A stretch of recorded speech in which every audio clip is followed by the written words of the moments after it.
Isadora's Pawn by Eric Hofstadter. It's an atypical book.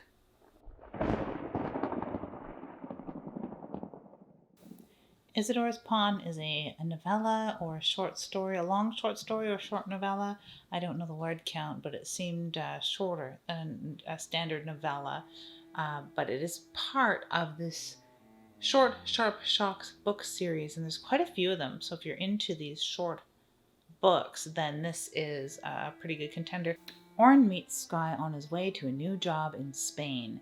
He will be working alongside an enigmatic character named Eduardo and this oversexed enigma of her own, Doris. Now, he is going to be caretaking this library, not necessarily as a librarian, but this library is guarded by bats. Many, many bats, an entire brood of bats. So they eat the bugs that plague the library because it is a library of old books. You can see how this really caught my eye and caught my attention and made me want to read it immediately. I had gotten an email from Eric asking me to read this for the show, so I definitely obliged once I read the synopsis. I got very interested. So here we are.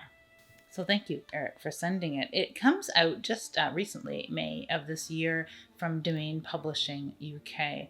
And these are the Short, Sharp Shocks series of books. And I think there's about 20 of them. I could be mistaken. I have to look. And I'm interested to read a couple more from this series because there are some authors who I recognize and authors you will recognize too alongside Eric's book. And it depends on what you are into as far as horror. Now, you read the synopsis. I read it too, sort of basically my synopsis. Go ahead and read what it says on Amazon, which would give you maybe a clearer picture. Now, I had been very intrigued, and I wish there was a little more of this library. I really do. I'm such a sucker for that. And I'm not as big of a fan of sex in books. Now, that's weird because I really like something like Into Pain Freak with lots of sex and sexuality, but there's not actually like sex described in it.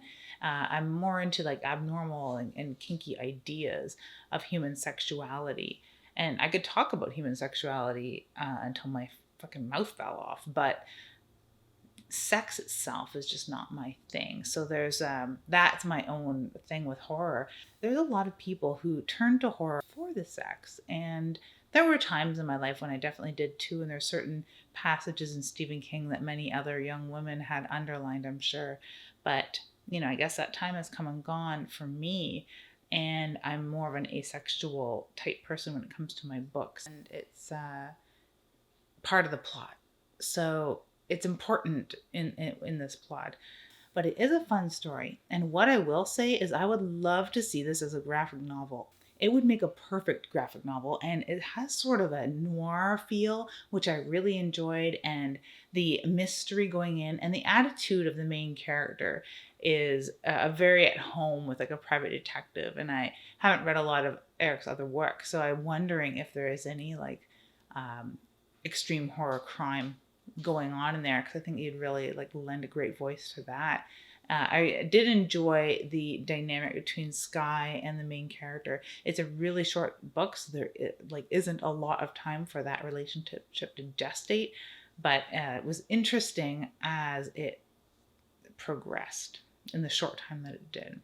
Now, when he arrives at the library, there is a little bit of mystery because there is maybe even a fourth person in the library, and you get glimpses of that, and I really enjoyed that reveal. And I do wish this was a little longer, even though if it had been longer, I don't know if I would have stuck with it, because I stuck with it gleaning over the things that just didn't fit in with my personality per se, and still got a lot out of the story. So yeah, for those that like a bit of raunchiness and a lot of sex in their stories, then this would be very high on the list. I think it's super fun, actually.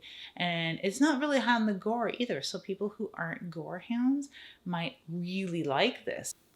If this is the earmark of the style of story put out in Short, Sharp Shocks by Domain Publishing, I think they'd be a really good contender for like this short novella thing, this short novella boom. And I think like the Bloodshot or bookshots or whatever they're called that were trying to be popularized. I think that this and the look of them, as far as a library collection on Kindle, really has their foothold in this market quite firmly. I think also part of why I think it would make such a great graphic novel is that it looks like a damn graphic novel, doesn't it? Looking at the cover, all of them have the same sort of design to it. And I like this as far as a serial, and it works really well as a thumbnail on Kindle, and it looks really cool, even big like this. So this whole design reminded me of comic style. So wow, if these ever get made into graphic novels, I would be pretty pleased. So I'd like to see this do really well. So to go and peruse Eric's title, Isadora's Pawn, and other people's books in Domain Publishing's Kindle offerings, especially if you like a short story. Like I'd much rather read all of these and this 12 times this particular story than go to a street corner and pay $1 to have a receipt tape of a short story, because I've heard that in the news for a couple years now and it seems to be getting traction. And I am so sorry, but that writing is worth so much more than that, and so much more time than that, really. I'm not a fan of these flash fiction things, so sorry if you're a flash fiction author and that's all that you do. It's just not for me. So this length is just about right for me, though. It's a longer short story. I had a great time reading it. The storytelling is great. The writing is good. It's very picturesque. Like I said, I could see this unfolding as a graphic novel in my head. So thanks again, Eric, for sending it along, and definitely go check it out. Okay. So aside from that reading, I'm doing a little bit of other reading. I'd actually put a book down. I'd started reading The Spire by William Golding, and the author of Lord of the Flies, and I got about 3 pages in and skipped forward, and it's just not for me. I mean, not only is it just way too Catholic, and I knew that going into it, but it just, I don't know. I had this idea that The Spire itself, the way that this person, this maniacal person building it, that it would be like this gigantic penis in the middle of a church. Because of the floor plan. And that sort of, the humor, I think, is what carried me into trying to read this book. So if you'd seen on my Goodreads me actually deleting a book, that was that. So I won't be reading The Spire by William Golding, but I'm still reading Cold North Killers. I'm about halfway through, which is great because I didn't think I'd go that quickly. But oh man, Lee is a great writer. And I'm, like I said in my last video, really looking forward to him doing more lengthy books like this. Right now he seems to be writing a lot of academic journals for academic journals, which is great and lucrative, I'm sure, and I like that, and that's what he ought to be doing. But for us peasants, ooh, some more books, please. I'm also reading Kill Creek. I just started Kill Creek, and I'm really, really enjoying this and the tone of this as well. I'm a sucker for haunted houses, so yeah, Kill Creek is probably going to be the next thing that I review for the show.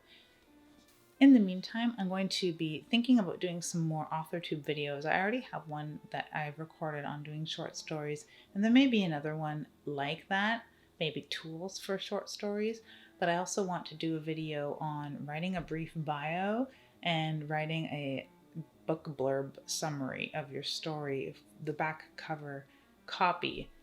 I really, reading a lot of what constitutes as blurbs in the Horror Writers Association new releases page and the author's books page, I read a lot of summaries, and I read the good and I read the bad and I read the ugly. So I kind of want to do a video on writing those and why to not just write one, why you must write several. So those are some ideas that I have cooking up, aside from some awesome reading that I have slated with Kill Creek and the other Grady Hendrix novel that has been sitting patiently on the to-read pile. So if there's anything you think I should be reading, let me know in the comments below. If there's anything you're reading that's particularly excellent and fits in my wheelhouse of extreme horror, haunted houses, things like that. Or like I'd pled in earlier videos and Eric answered that call with short fiction, novellas, and things like that, so I can get my way through the summer a little easier. Do let me know in the comments below. Thank you again for watching, and have an ooky spooky day.